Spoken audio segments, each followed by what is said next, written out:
চিত্ত যেথা ভয় শূন্য, উচ্চ যেথা শির, বীর পুরুষের জ্ঞান ভাঙবে অচলায়তনের প্রাচীর। আলোকবর্ষের বিশেষ নিবেদন, কবিগুরু রবীন্দ্রনাথ ঠাকুর রচিত কালজয়ী উপন্যাস শেষের কবিতা।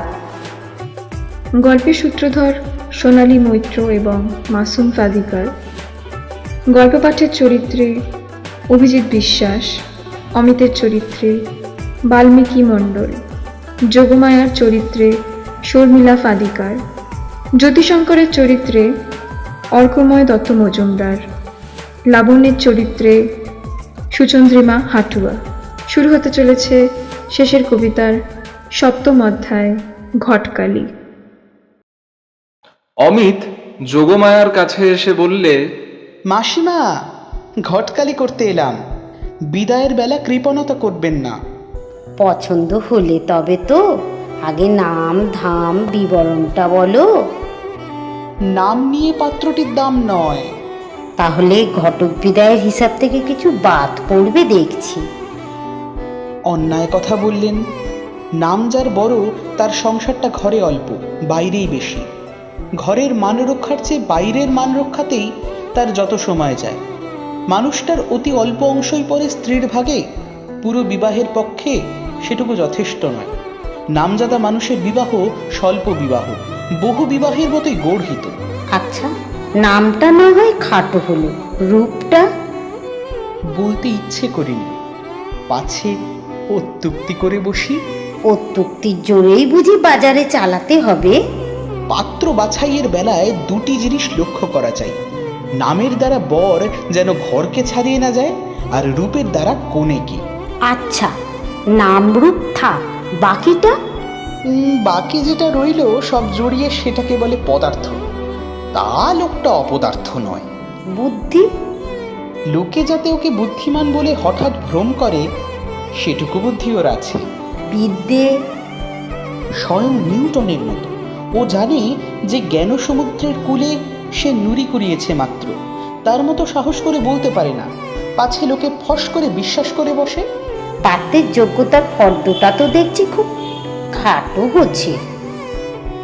অন্নপূর্ণার পূর্ণতা প্রকাশ করতে হবে বলেই শিব নিজেকে ভিখিরি কবুল করেন। একটুও লজ্জা নেই। তাহলে পরিচয়টা আরেকটু স্পষ্ট করো। জানা ঘর। পাত্রটির নাম অমিত কুমার রায়। হাসছেন কেন মাসিমা? ভাবছেন কথাটা ঠাট্টা? সে মনে ভয় আছে বাবা, পাছে শেষ পর্যন্ত ঠাট্টাই হয়ে ওঠে। এই সন্দেহটা পাত্রের পরে দোষারোপ। বাবা, সংসারটাকে হেসে হালকা করে রাখা কম ক্ষমতা নয়। মাসি, দেবতাদের সেই ক্ষমতা আছে, তাই দেবতারা বিবাহের অযোগ্য। দময়ন্তী সে কথা বুঝেছিলেন। আমার লাবণ্যকে সত্যিই কি তোমার পছন্দ হয়েছে? কিরকম পরীক্ষা চান বলুন? একমাত্র পরীক্ষা হচ্ছে লাবণ্য যে তোমার হাতেই আছে, এইটি তোমার নিশ্চিত জানা। কথাটাকে আরেকটু ব্যাখ্যা করুন। যে রত্নকে সস্তায় পাওয়া গেল, তারও আসল মূল্য যে বোঝে, সেই জানবো জহুরি। মাসিমা কথাটাকে বড় বেশি সূক্ষ্ম করে তুলছেন। মনে হচ্ছে যেন একটা ছোট গল্পের সাইকোলজিতে শান লাগিয়েছেন। কিন্তু কথাটা আসলে যথেষ্ট মোটা। জাগতিক নিয়মে এক ভদ্রলোক এক ভদ্র রমণীকে বিয়ে করবার জন্য খেপেছে। দোষে গুণে ছেলেটি চলনসই, মেয়েটির কথা বলা বাহুল্য। এমন অবস্থায় সাধারণ মাসিমার দল স্বভাবের নিয়মেই খুশি হয়ে ওঠে, তখনই ঢিকিতে আনন্দ নাড়ু কুটতে শুরু করেন। ভয় নেই বাবা, ঢেঁকিতে পা পড়েছে, ধরেই নাও লাবণ্যকে তুমি পেয়েইছ। তারপরেও হাতে পেয়েও যদি তোমার পাবার ইচ্ছে প্রবল থেকেই যায়, তবেই বুঝবো লাবণ্যর মতো মেয়েকে বিয়ে করবার তুমি যোগ্য। আমি যে এহেন আধুনিক, আমাকে শুদ্ধ তাক লাগিয়ে দিলেন। আধুনিকের লক্ষণটা কি দেখলে? দেখছি বিংশ শতাব্দীর মাসিমারা বিয়ে দিতেও ভয় পান। কারণ আগেকার শতাব্দীর মাসিমারা যাদের বিয়ে দিতেন, তারা ছিল খেলার পুতুল। এখন যারা বিয়ের অমিদার, মাসিমাদের খেলার শখ মেটাবার দিকে তাদের মন নেই। ভয় নেই আপনার। পেয়ে পাওয়া ফুরোয় না, বরঞ্চ চাওয়া বেড়েই চলে। লাবণ্যকে বিয়ে করে এই তত্ত্ব প্রমাণ করবে বলেই অমিত রায় মর্তে অবতীর্ণ। নইলে আমার মোটর গাড়িটা অচেতন পদার্থ হয়েও অস্থানে অসময়ে এমন অদ্ভুত অঘটন ঘটিয়ে বসবে কেন? বাবা, বিবাহযোগ্য বয়সের সুর এখনো তোমার কথাবার্তায় লাগছে না। শেষে সমস্তটা বাল্যবিবাহ হয়ে না দাঁড়ায়। মাসিমা, আমার মনের স্বকীয় একটা স্পেসিফিক গ্র্যাভিটি আছে। তারই গুণে আমার হৃদয়ের ভারী কথাগুলো মুখে খুব হালকা হয়ে ভেসে ওঠে, তাই বলে তার ওজন কমে না।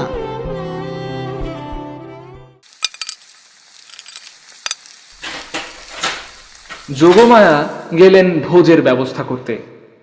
অমিত এ ঘরে ও ঘরে ঘুরে বেড়ালে, দর্শনীয় কাউকেই দেখতে পেলে না। দেখা হলো জ্যোতিশঙ্করের সঙ্গে। মনে পড়ল আজ তাকে অ্যান্টনি ক্লিওপেট্রা পড়াবার কথা। অমিতর মুখের ভাব দেখেই জ্যোতি বুঝেছিল জীবের প্রতি দয়া করেই আজ তার ছুটি নেওয়া আশু কর্তব্য। সে বললে, অমিতদা, যদি কিছু মনে না করো, আজ আমি ছুটি চাই। আপার শিলংয়ে বেড়াতে যাব। অমিত পুলকিত হয়ে বললে, পড়ার সময় যারা ছুটি নিতে জানে না তারা পড়া হজম করে না। তুমি ছুটি চাইলে আমি কিছু মনে করব না, এমন অসম্ভব ভয় করছো কেন? কাল রবিবার ছুটি তো আছেই, পাছে তুমি তাই ভাবো। স্কুল মাস্টারি বুদ্ধি আমার নয় ভাই। বরাদ্দ ছুটিকে ছুটিই বলিনি। যে ছুটি নিয়মিত তাকে ভোগ করা আর বাঁধা পশুকে শিকার করা একই কথা। ওতে ছুটির রস ফিকে হয়ে যায়। হঠাৎ যে উৎসাহে অমিত কুমার ছুটি তত্ত্ব ব্যাখ্যায় মেতে উঠল, তার মূল কারণটা অনুমান করে জ্যোতির খুব মজা লাগলো। সে বললে, কয়দিন থেকে ছুটি তত্ত্ব সম্বন্ধে তোমার মাথায় নতুন নতুন ভাব উঠছে।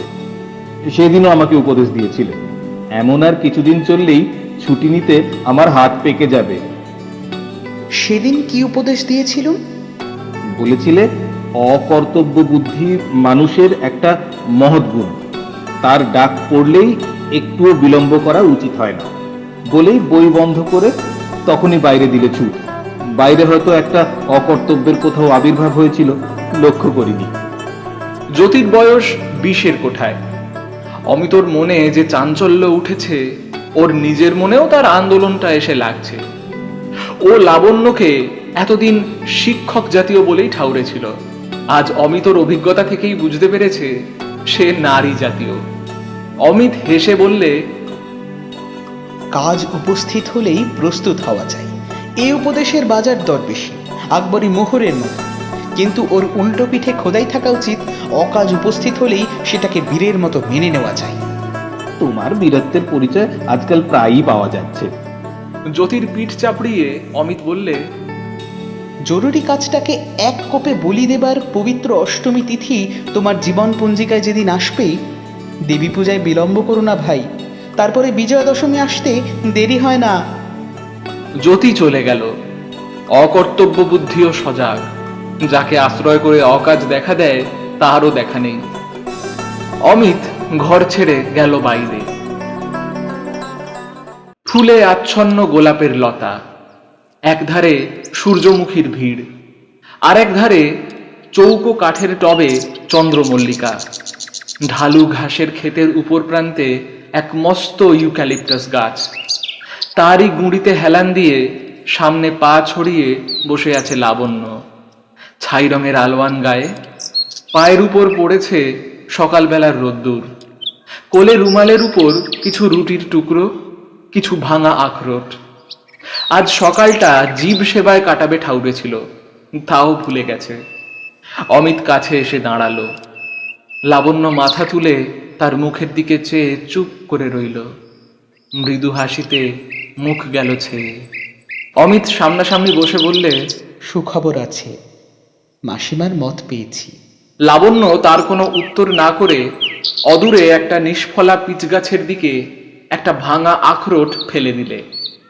দেখতে দেখতে তার গুঁড়ি বেয়ে একটা কাঠবিড়ালি নেমে এলো। এই জীবটি লাবণ্যর মুষ্টি ভিখারি দলের একজন। যদি আপত্তি না করো, তোমার নামটা একটু ছেঁটে দেব। তা দাও।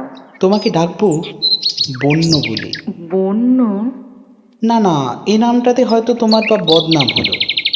এরকম নাম আমাকেই সাজে।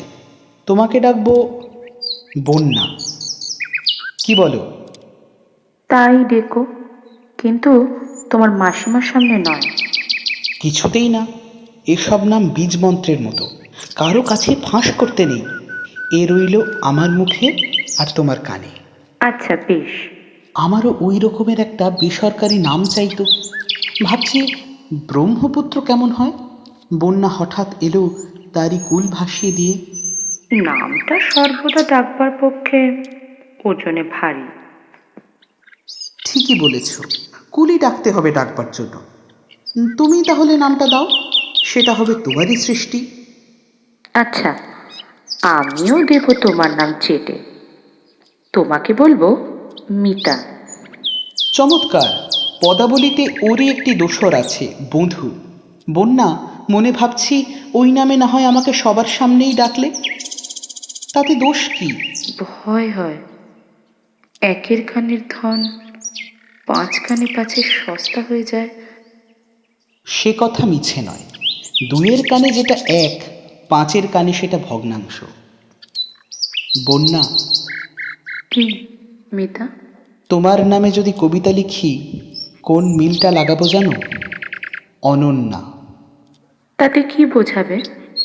বোঝাবে তুমি যা, তুমি তাই, তুমি আর কিছুই নও। সেটা বিশেষ আশ্চর্যের কথা নয়। বলো কি? খুবই আশ্চর্যের কথা। দৈবাত এক একজন মানুষকে দেখতে পাওয়া যায়, যাকে দেখি চমকে উঠে বলি, এ মানুষটি একেবারে নিজের মতো, 5 জনের মতো নয়। সেই কথাটি আমি কবিতায় বলবো, হেমর বন্যা, তুমি অনন্যা, আপন স্মরণে আপনি ধন্যা। তুমি কবিতা লিখবে নাকি? নিশ্চয় লিখব, কার সাধ্য রোধে তার গতি। এমন মরিয়া হয়ে উঠলে কেন? কারণ বলি, কাল রাত্রির 2:30 পর্যন্ত ঘুম না হলে যেমন এপাশ ওপাশ করতে হয়, তেমনি করেই কেবল অক্সফোর্ড বুক অফ ভার্সেসের এপাত ওপাত উল্টেছি। ভালোবাসার কবিতা খুঁজেই পেলুম না। আগে যেগুলো পায়ে পায়ে ঠেকত, স্পষ্টই বুঝতে পারছি আমি লিখব বলেই সমস্ত পৃথিবী আজ অপেক্ষা করে আছে। এই বলেই লাবণ্যর বাঁ হাত নিজের 2 হাতের মধ্যে চেপে ধরে বললে, হাত জোড়া পড়ল, কলম ধরব কি দিয়ে? সবচেয়ে ভালো মিল হাতে হাতে মিল। এই যে তোমার আঙুলগুলি আমার আঙুলে আঙুলে কথা কইছে, কোনো কবি এমন সহজ করে কিছু লিখতে পারলে না?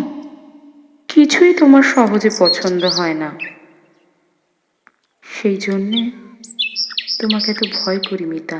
কিন্তু আমার কথাটা বুঝে দেখো, রামচন্দ্র সীতার সত্য যাচাই করতে চেয়েছিলেন বাইরের আগুনে, তাতেই সীতাকে হারালেন।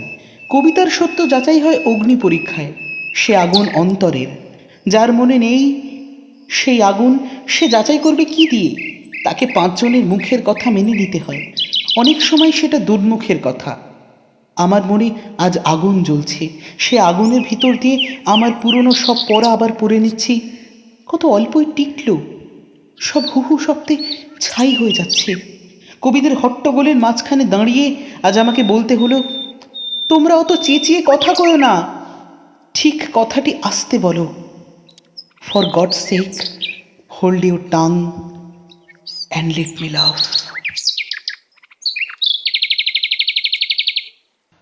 অনেকক্ষণ দুজনে চুপ করে বসে রইল।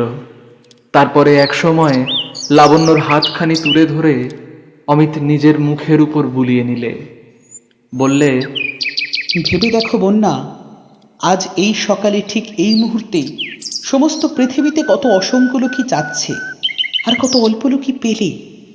আমি সেই অতি অল্প লোকের মধ্যে একজন। সমস্ত পৃথিবীতে একমাত্র তুমিই সেই সৌভাগ্যবান লোককে দেখতে পেলে শিলং পাহাড়ের কোণে এই ইউক্যালিপটাস গাছের তলায়। পৃথিবীর পরমাশ্চর্য ব্যাপারগুলি পরম নম্র, চোখে পড়তে চায় না। অথচ তোমাদের ওই তারিণী তলাপাত্র কলকাতার গোলদিঘি থেকে আরম্ভ করে নোয়াখালী চাটকা পর্যন্ত চিৎকার শব্দে শূন্যের দিকে ঘুষি উঁচিয়ে বাঁকা পলিটিক্সের ফাঁকা আওয়াজ ছড়িয়ে এলে সেই দুর্দান্ত বাজে খবরটা বাংলাদেশের সর্বপ্রধান খবর হয়ে উঠল। কে জানে, হয়তো এইটাই ভালো। কোনটা ভালো? ভালো এই যে সংসারের আসল জিনিসগুলো হাটে বাটেই চলাফেরা করে বেড়ায়, অথচ বাজে লোকের চোখের ঠোকর খেয়ে খেয়ে মরে না। তার জানাজানি বিশ্বজগতের অন্তরের নাড়িতে নাড়িতে। আচ্ছা বন্যা, আমি তো বকেই চলেছি, তুমি চুপ করে বসে কি ভাবছো বলো তো? লাবণ্য চোখ নিচু করে বসে রইল, জবাব করলে না। তোমার এই চুপ করে থাকা যেন মাইনে না দিয়ে আমার সব কথাকে বরখাস্ত করে দেওয়ার মতো। লাবণ্য চোখ নিচু করেই বললে, তোমার কথা শুনে আমার ভয় হয় মিতা। ভয় কিসের? তুমি আমার কাছে কি যে চাও, আর আমি তোমাকে কতটুকুই বা দিতে পারি ভেবে পাই না। কিছু না ভেবেই তুমি দিতে পারো, এইটাতেই তো তোমার দানের দাম। তুমি যখন বললে কর্তা আমার সম্মতি দিয়েছেন, আমার মনটা কেমন করে উঠল। মনে হলো এইবার আমার ধরা পড়বার দিন আসছে। ধরাই তো পড়তে হবে। মিতা, তোমার রুচি, তোমার বুদ্ধি আমার অনেক উপরে। তোমার সঙ্গে একত্রে পথ চলতে গিয়ে একদিন তোমার থেকে বহু দূর পিছিয়ে পড়ব। তখন আর তুমি আমাকে ফিরে ডাকবে না। সেদিন সেদিন আমি তোমাকে একটুও দোষ দেব না। না না, কিছু বলো না, আমার কথাটা আগে শোনো। মিনতি করে বলছি, আমাকে বিয়ে করতে চেও না। বিয়ে করে তখন গ্রন্থি খুলতে গেলে তাতে আরো জট পড়ে যাবে। তোমার কাছ থেকে আমি যা পেয়েছি সে আমার পক্ষে যথেষ্ট, জীবনের শেষ পর্যন্ত চলবে। তুমি কিন্তু নিজেকে ভুলিও না। বন্যা, তুমি আজকের দিনের ঔদার্যের মধ্যে কালকের দিনের কার্পণ্যের আশঙ্কা কেন তুলছো? মিতা, তুমিই আমাকে সত্য বলবার জোর দিয়েছ। আজ তোমাকে যা বলছি তুমি নিজেও তা ভেতরে ভেতরে জানো, মানতে চাও না। পাছে যে রস এখন ভোগ করছো তাতে একটুও খটকা বাঁধে। তুমি তো সংসার ফাঁদবার মানুষ নও। তুমি রুচির তৃষ্ণা মেটাবার জন্য ফেরো। সাহিত্যে সাহিত্যে তাই তোমার বিহার। আমার কাছেও সেই জন্যই তুমি এসেছ। বলবো ঠিক কথাটা? বিয়েটাকে তুমি মনে মনে জানো, যাকে তুমি সর্বদাই বলো ভালগার, ওটা বড় রেসপেক্টেবল। ওটা শাস্ত্রের দোহাই পাড়া সেই সব বিষয় লোকেদের পোষা জিনিস যারা সম্পত্তির সঙ্গে সহধর্মিণীকে মিলিয়ে নিয়ে খুব মোটা তাকিয়ায় ঠেসান দিয়ে বসে। বন্যা, তুমি আশ্চর্য নরম সুরে আশ্চর্য কঠিন কথা বলতে পারো। মিতা, ভালোবাসার জোরে চিরদিন যেন কঠিন থাকতেই পারি। তোমাকে ভোলাতে গিয়ে একটুও ফাঁকি যেন না দিই। তুমি যা আছো ঠিক তাই থাকো। তোমার রুচিতে আমাকে যতটুকু ভালো লাগে ততটুকুই লাগুক, কিন্তু একটুও তুমি দায়িত্ব নিও না, তাতেই আমি খুশি থাকব। বন্যা, এবার তবে আমার কথাটা বলতে দাও। কি আশ্চর্য করেই তুমি আমার চরিত্রের ব্যাখ্যা করেছো, তা নিয়ে কথা কাটাকাটি করব না। কিন্তু একটা জায়গায় তোমার ভুল আছে। মানুষের চরিত্র জিনিসটাও চলে। ঘর পোষা অবস্থায় তার একরকম শিকলি বাঁধা স্থাবর পরিচয়, আর তারপরে একদিন ভাগ্যের হঠাৎ এক ঘায়ে তার শিকলি কাটে, সে ছুট দেয় অরণ্যে, তখন তার আরেক মূর্তি। আজ তুমি তার কোনটা? যেটা আমার বরাবরের সঙ্গে মেলে না সেইটে। এর আগে অনেক মেয়ের সঙ্গে আমার আলাপ হয়েছিল, সমাজের কাটা খাল বেয়ে বাঁধা ঘাটে রুচির ঢাকা লণ্ঠন জ্বালিয়ে। তাতে দেখাশোনা হয়, চেনাশোনা হয় না। তুমি নিজেই বলো বন্যা, তোমার সঙ্গেও কি আমার সেই আলাপ? লাবণ্য চুপ করে রইল। অমিত বললে, বাইরে বাইরে দুই নক্ষত্র পরস্পরকে সেলাম করতে করতে প্রদক্ষিণ করে চলে। কায়দাটা বেশ শোভন, নিরাপদ। সেটাতে যেন তাদের রুচির টান, মর্মের মিল নয়। হঠাৎ যদি মরণের ধাক্কা লাগে, নিবে যায় দুই তারার লণ্ঠন, দোহে এক হয়ে উঠবার আগুন জ্বলে ওঠে। সেই আগুন জ্বলেছে অমিত রায় বদলে গেল। মানুষের ইতিহাসটাই এইরকম, তাকে দেখে মনে হয় ধারাবাহিক, কিন্তু আসলে সে আকস্মিকের মালা গাঁথে। সৃষ্টির গতি চলে সেই আকস্মিকের ধাক্কায় ধাক্কায়, দমকে দমকে, যুগের পর যুগ এগিয়ে যায় ঝাঁপতালের লয়ে। তুমি আমার তাল বদলিয়ে দিয়েছ বন্যা, সেই তালেই তো তোমার সুরে আমার সুর গাঁথা পড়ল। লাবণ্যর চোখের পাতা ভিজে এলো। তবু এ কথা মনে না করে থাকতে পারলে না যে অমিতর মনের গড়নটা সাহিত্যিক। প্রত্যেক অভিজ্ঞতায় ওর মুখে কথার উচ্ছ্বাস তোলে, সেইটে ওর জীবনের ফসল, তাতেই ও পায় আনন্দ। আমাকে ওর প্রয়োজন সেই জন্যেই। যেসব কথা ওর মনে বরফ হয়ে জমে আছে, ও নিজে যার ভার বোধ করে কিন্তু আওয়াজ পায় না, আমার উত্তাপ লাগিয়ে তাকে গলিয়ে ঝরিয়ে দিতে হবে। দুজনে অনেকক্ষণ চুপ করে বসে থেকে লাবণ্য হঠাৎ এক সময় প্রশ্ন করল, আচ্ছা মিতা, তুমি কি মনে করো না, যেদিন তাজমহল তৈরি শেষ হলো সেদিন মমতাজের মৃত্যুর জন্য শাহজাহান খুশি হয়েছিলেন। তাঁর স্বপ্নকে অমর করবার জন্যে এই মৃত্যুর দরকার ছিল। এই মৃত্যুই মমতাজের সবচেয়ে বড় প্রেমের দান। তাজমহলে শাহজাহানের শোক প্রকাশ পায়নি, তার আনন্দ রূপ ধরেছে। তোমার কথায় তুমি ক্ষণে ক্ষণে আমাকে চমক লাগিয়ে দিচ্ছ। তুমি নিশ্চয়ই কবি। আমি চাইনি কবি হতে। কেন চাও না? জীবনের উত্তাপে কেবল কথার প্রদীপ জ্বালাতে আমার মন যায় না। জগতে যারা উৎসব সভা সাজাবার হুকুম পেয়েছে, কথা তাদের পক্ষেই ভালো। আমার জীবনের তাপ জীবনের কাজের জন্যেই। বন্যা, তুমি কথাকে অস্বীকার করছো? জানো না তোমার কথা আমাকে কেমন করে জাগিয়ে দেয়? তুমি কি করে জানবে তুমি কি বলো আর সে বলার কি অর্থ? আবার দেখছি নিবারণ চক্রবর্তীকে ডাকতে হলো।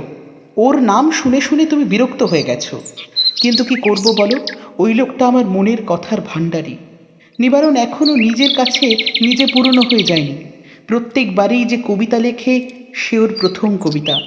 সেদিন ওর খাতাটা ঘাঁটতে ঘাঁটতে অল্পদিন আগের একটা লেখা পাওয়া গেল, ঝর্ণার ওপর কবিতা। কি করে খবর পেয়েছে শিলং পাহাড়ে এসে আমার ঝর্ণা আমি খুঁজে পেয়েছি। ও লিখছে, ঝর্ণা তোমার স্ফটিক জলের স্বচ্ছ ধারা, তাহারি মাঝেরে দেখে আপনারই সহ্য তারা। আমি নিজে যদি লিখতুম এর চেয়ে স্পষ্টতর করে তোমার বর্ণনা করতে পারতুম না। তোমার মনের মধ্যে এমন একটা স্বচ্ছতা আছে যে আকাশের সমস্ত আলো সহজেই প্রতিবিম্বিত হয়। তোমার সব কিছুর মধ্যে ছড়িয়ে পড়া সেই আলো আমি দেখতে পাই, তোমার মুখে, তোমার হাসিতে, তোমার কথায়, তোমার স্থির হয়ে বসে থাকায়, তোমার রাস্তা দিয়ে চলায়।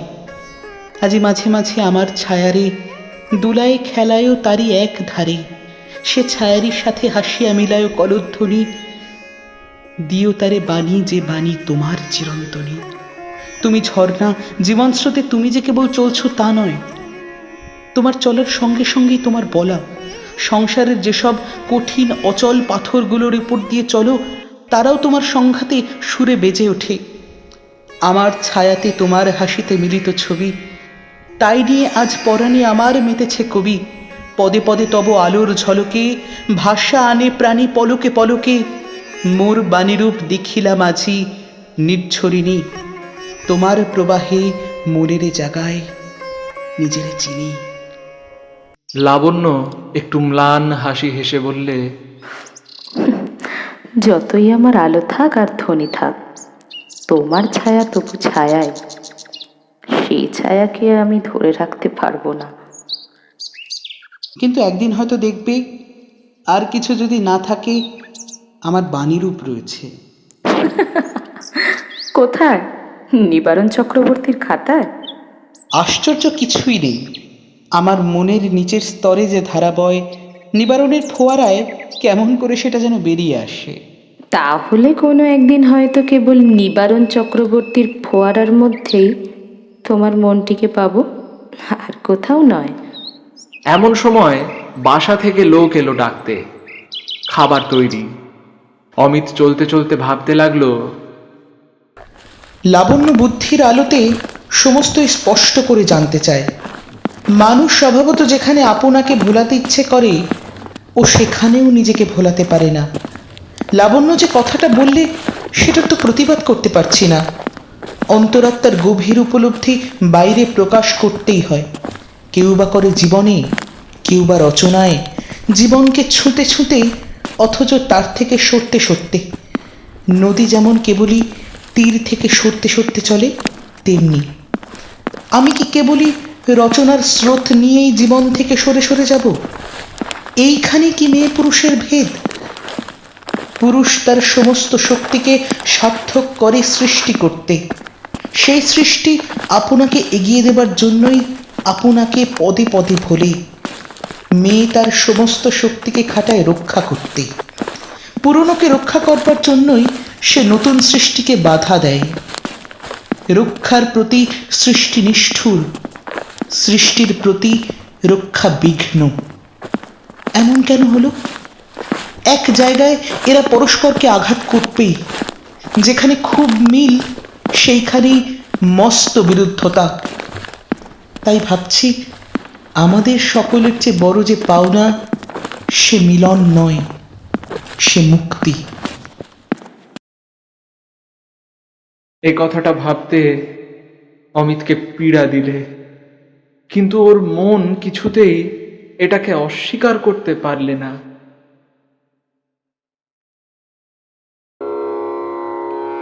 মাঝে মাঝে তব দেখা পাই, চিরদিন কেন পাই না। মাঝে মাঝে তব দেখা পাই, চিরদিন কেন পাই না। কেন মেঘ আসে হৃদয় আকাশে, কেন মেঘ আসে হৃদয় আকাশে, তোমারে দেখিতে দেয় না। মোহ মেঘে তোমারে অন্ধ করে রাখে, তোমারে দেখিতে দেয় না। মাঝে মাঝে তব দেখা পাই, চিরদিন কেন পাই না। মাঝে মাঝে তব ক্ষণিক আলোকে আখির পলকে, তোমায় যবে পাই দেখিতে। ক্ষণিক আলোকে আখির পলকে, তোমায় যবে পাই দেখিতে। ওহে হারাই হারাই সদা হয় ভয়, হারাই হারাই সদা হয় ভয়। হারাইয়া ফেলি চকিতে আস না মিটিতে, হারাইয়া পলক না পড়িতে। হারাইয়া হৃদয় না জুড়াতে, হারাইয়া ফেলি চকিতে। মাঝে মাঝে তব দেখা পাই, চিরদিন কেন পাই না। মাঝে মাঝে তব কি করিলে বলো পাইব তোমারে, রাখিব আখিতে আখিতে। কি করিলে বলো পাইব তোমারে, রাখিব আখিতে আখিতে। ওহে এত প্রেম আমি কোথা পাবো না, এত প্রেম আমি কোথা পাবো না। তোমারে হৃদয়ে রাখিতে আমার সাধ্য কি বা, তোমারে দয়া না করিলে কে পারে তুমি আপনি না এলে কে পারে হৃদয়ে রাখিতে, মাঝে মাঝে তব দেখা পাই চিরদিন কেন পাই না, মাঝে মাঝে তব। আর কারো পানে চাইব না আর, করিব হে আমি প্রাণপণ। আর কারো পানে চাইব না আর, করিব হে আমি প্রাণপণ। ওহে তুমি যদি বলো এখনই করিব, তুমি যদি বলো এখনই করিব, বিষয় বাসনা বিসর্জন দিব শ্রীচরণে, বিষয় দিব অকাতরে, বিষয় দিব তোমার লাগি, বিষয় বাসনা বিসর্জন। মাঝে মাঝে তব দেখা পাই চিরদিন কেন পাই না, মাঝে মাঝে তব দেখা পাই চিরদিন কেন পাই না। তাহলে আজ এই পর্যন্ত। আগামীকাল সন্ধে 7টায় ফিরে আসছি শেষের কবিতার পরবর্তী অধ্যায় নিয়ে। চোখ রাখুন আলোকবর্ষের ইউটিউব চ্যানেলে।